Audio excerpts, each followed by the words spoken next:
On pense souvent que ce sont les lois qui régissent le monde, mais parfois les documents les plus importants sont des consensus scientifiques. Aujourd'hui, on va plonger dans les coulisses d'un texte absolument crucial, le consensus d'Istanbul. C'est en quelque sorte le guide mondial de la médecine de la fertilité et il vient tout juste de recevoir une mise à jour majeure. C'est la question au cœur de chaque traitement de FIV. Les enjeux sont immenses, autant pour les patients que pour les scientifiques. Et bien sûr, la réponse n'est pas simple, mais elle repose sur une science qui se doit d'être la plus rigoureuse, la plus précise possible. Évidemment, un tel choix ne peut pas être laissé au hasard. Tout est encadré par un ensemble de normes, de standards, un véritable manuel de règles. Et ce manuel, il est essentiel. Son but, rendre le processus aussi objectif et efficace que possible. Mais que se passe-t-il quand la science et la technologie vont beaucoup plus vite que le manuel ? Pour bien comprendre l'importance de cette mise à jour, il faut se replonger un peu en arrière. Avant le tout premier consensus d'Istanbul, franchement, le monde de l'embryologie, c'était un peu la tour de Babel. Chaque labo avait ses propres méthodes, son propre langage, c'était quasi impossible de comparer quoi que ce soit. Alors, le premier consensus, ça a été une vraie révolution. Il a créé une sorte de langage commun, un espéranto pour les scientifiques du monde entier. Tout d'un coup, tout le monde pouvait se comprendre, comparer les résultats, et surtout, ça voulait dire une qualité de soins plus stable, plus homogène pour les patients, qu'ils soient à Tokyo, à Paris ou à New York. Le problème, c'est qu'une décennie dans ce domaine, la science de la fertilité, c'est l'équivalent d'un siècle dans bien d'autres secteurs. Les technologies ont évolué à une vitesse folle, si bien que le manuel, celui de 2011, était devenu complètement dépassé. Il faut s'imaginer un peu le truc. On a la technologie time-lapse qui permet de filmer en continu le développement d'un embryon, révélant des choses qu'on ne pouvait même pas soupçonner avant. Et en même temps, l'intelligence artificielle débarque avec des outils d'analyse qui semblaient tout droit sortis d'un film de science-fiction il y a 10 ans. Face à ce véritable tsunami technologique, il était devenu urgent, impératif, de tout remettre à plat. Alors, comment on s'y prend pour mettre à jour un document aussi important ? Certainement pas en secret dans un bureau fermé. Non, c'est tout l'inverse. Le processus, c'est une immense conversation scientifique qui se déroule à l'échelle mondiale et qui se veut la plus transparente et la plus rigoureuse possible. Et pour illustrer cette ambition, il y a un chiffre, 26.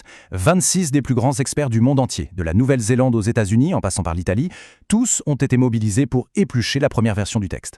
Ça, c'est la preuve d'une vraie volonté d'avoir un consensus planétaire. Et ces experts, ils n'étaient pas là pour faire de la figuration. Le résultat de leur travail, 159. 159 commentaires.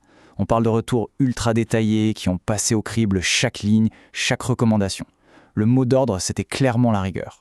Ce graphique, il nous en dit long sur la nature des échanges. On voit que l'écrasante majorité des commentaires, c'était sur le fond scientifique. 55 d'entre eux ont mené à une correction directe dans le texte. 67 autres ont lancé de vraies discussions argumentées.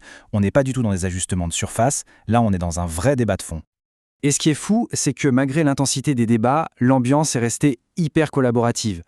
Quand on lit des commentaires comme celui de Daniel Brison, on sent un immense respect pour le travail accompli. C'est exactement ça, la science en action. Une critique exigeante, oui, mais toujours constructive, parce que tout le monde vise le même objectif. Ok, mais alors concrètement, comment ces 159 commentaires ont-ils changé le document ? C'est en se penchant sur quelques exemples précis qu'on voit vraiment la science se construire, presque sous nos yeux. Prenons un exemple qui va droit au cœur du problème. Une experte néo-zélandaise, Ashley Storr, pose la question qui fâche, la subjectivité. Comment être sûr qu'un embryon jugé bon à Auckland le serait aussi à Paris ? La réponse du groupe de travail est d'une honnêteté assez remarquable. Ils le disent, oui, la formation est cruciale, mais l'œil humain a ses limites, c'est intrinsèquement subjectif. Et admettre ça, c'est ce qui ouvre la porte à de nouvelles solutions, notamment technologiques. Là, on touche à un autre point super intéressant, la tension entre la technologie de pointe et la rigueur scientifique. D'un côté, on a un expert américain qui dit « il faut intégrer plus de choses sur les nouveaux algos d'IA ». De l'autre, le groupe de travail répond, en substance, on est d'accord sur l'importance de l'IA, mais notre règle est simple, on ne cite que des articles de recherche complets, validés par les pairs. Pas de résumé de conférence. C'est un garde-fou absolument essentiel. Ce commentaire-là, il est fascinant. Danilo Timadomo, un expert italien, ne se contente pas de commenter le texte. Il propose carrément une idée pour l'avenir, créer un outil, un algorithme d'aide à la décision pour les embryologistes. Et la réponse du groupe est super positive. Excellente idée, mais ça dépasse le cadre de ce document. Gardons-la pour un futur projet. On voit bien que ce processus, ça ne sert pas juste à corriger, ça sert aussi à imaginer la suite. Et alors là, si jamais on avait encore un doute sur le niveau de détail, il faut regarder ça. Une experte de Chypre remarque une faute d'orthographe. Une seule lettre, un S à la place d'un Z dans la version anglaise, sur des dizaines et des dizaines de pages. Et bien sûr, ça a été corrigé. Ça montre bien qu'absolument rien du concept scientifique le plus large à la plus petite coquille n'a été laissé au hasard.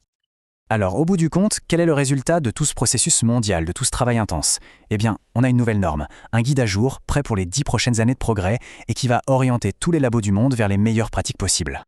Ce processus en 4 étapes, on rédige, on fait évaluer, on affine et on publie, c'est bien plus qu'une simple procédure administrative. C'est en fait un modèle de comment on construit un consensus scientifique aujourd'hui.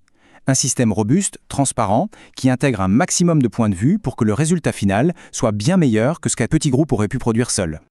Parce qu'au final, il ne faut jamais l'oublier, derrière toute cette science, toute cette technologie, tous ces débats, l'objectif il est simple et il est profondément humain. C'est de donner aux patients la meilleure chance de succès possible. Chaque standard qui est clarifié, chaque règle qui est affinée, tout ça c'est pour améliorer les résultats. Et tout ça, ça nous laisse avec une question un peu vertigineuse. Le rythme de l'innovation ne fait que s'accélérer. Ce consensus de 2024, il est au top aujourd'hui, c'est sûr, mais pour combien de temps?